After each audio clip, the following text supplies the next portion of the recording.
Bonjour à toi et bienvenue dans cette vidéo. T'es-tu déjà retrouvé dans un emploi ou dans une relation qui ne te convenait pas, dans laquelle tu ne te sentais pas épanoui, mais tu es resté quand même, tu n'as pas cherché ailleurs, tu n'as pas cherché à voir d'autres opportunités?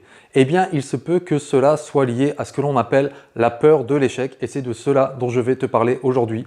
La peur de l'échec, pourquoi, comment? C'est maintenant. Mon nom est Damien Deville, je suis coach et j'aide les personnes à augmenter leur confiance en elles ou la retrouver après une épreuve et se débarrasser de leurs blocages mentaux. Avant de te parler de la peur de l'échec, laisse-moi dans un premier temps te rassurer en te disant qu'il est tout à fait normal et humain de la ressentir. Par contre, là où tu dois être très vigilant, c'est de faire attention à ce que cette peur de l'échec ne t'enferme pas dans un travail, dans un emploi, dans une relation, dans une situation où tu ne t'épanouis pas, dans une situation qui ne te convient pas, parce que là, tu risques à terme de tomber en dépression. Alors, cette peur de l'échec, d'où nous vient-elle? Eh bien, dans un premier temps, il se peut que ce soit la manifestation d'un manque de confiance en soi.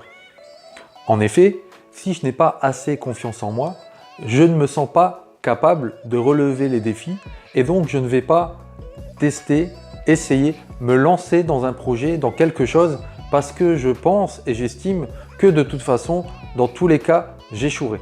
Alors cela peut provenir de messages que nous avons entendus et qu'on nous a répétés en étant plus jeunes, provenant de figures, ce que l'on appelle des figures d'autorité, telles que les parents, les professeurs ou les éducateurs. Et donc au final, nous avons fini par croire et par intégrer ce qu'ils nous disaient. Ce qui fait que même si aujourd'hui, nous ne sommes plus l'enfant que nous avons été, nous ne sommes plus cette petite personne fragile de l'époque, eh bien nous avons enregistré ce programme qui nous dit que de toute façon, tu es nul, tu es bon à rien, tu n'y arriveras pas. Et donc, ce qu'il se passe, c'est que nous n'allons même pas essayer.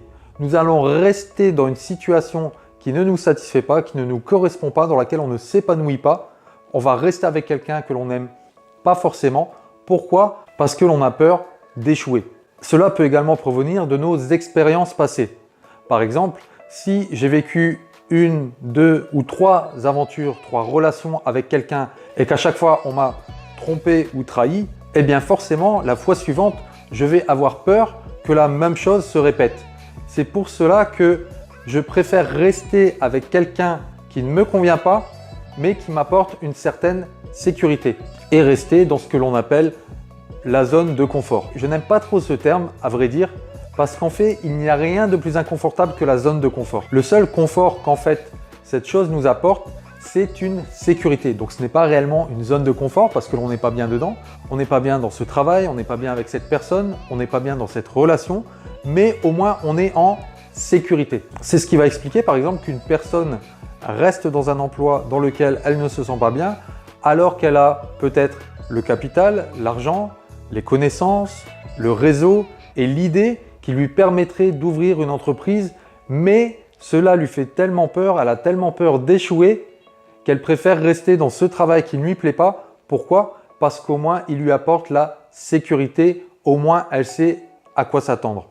De la même façon, dans une relation, on préfère rester avec quelqu'un qui ne nous correspond pas, avec quelqu'un qui n'est pas en accord avec nos valeurs, parce qu'au moins on sait avec lui ou avec elle, on sait à quoi s'attendre, on sait ce que l'on a. Par contre, se retrouver demain avec un inconnu, eh bien c'est justement se retrouver face à l'inconnu et cela fait peur. Rappelez-vous, je l'avais dit dans une vidéo précédente, la première mission de notre inconscient, c'est d'assurer notre sécurité.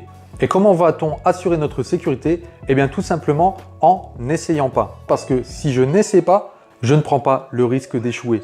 Si je ne monte pas mon entreprise, je ne prends pas le risque de faire faillite. Tant que je reste avec cette personne, je ne prends pas le risque d'aller vers une autre qui, elle, peut me trahir, qui, elle, peut me tromper.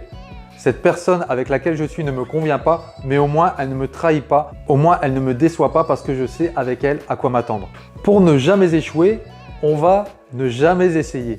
Et pour ne jamais essayer, on va se construire des croyances, des fausses vérités en fait, qui sont par exemple de l'ordre de « je ne suis pas fait pour ça », « je n'ai pas assez de connaissances », « je n'ai pas le temps de », « je n'ai pas la motivation ». Tout cela pour un seul but qui est de se cacher la vérité, se mentir à soi-même en fait, parce que si on regarde la réalité de notre situation, la réalité de notre mal-être au travail, de notre mal-être dans notre relation, dans la solitude, eh bien là, on sera obligé de faire quelque chose pour remédier à cela. Donc pour surtout ne rien faire et rester dans la même situation inconfortable mais sécurisante, eh bien on va se répéter et se construire ces phrases-là de « je ne peux pas »,« je ne sais pas »,« je n'ai pas le temps »,« ce n'est pas pour moi » ou pire « je n'en ai pas besoin ». Et on se ment à soi-même comme cela. Le problème, c'est que à terme, même si on se ment à soi-même, intérieurement, on sait très bien que l'on ne s'épanouit pas ni dans ce travail, ni dans cette relation, ni avec cette personne. Et que cela peut mener à terme à, comme je le disais auparavant, une dépression. Et franchement, ça serait dommage de tomber dans ce drame qu'est la dépression à cause d'une simple peur. Donc voilà ce que je voulais vous partager par rapport à la peur de l'échec.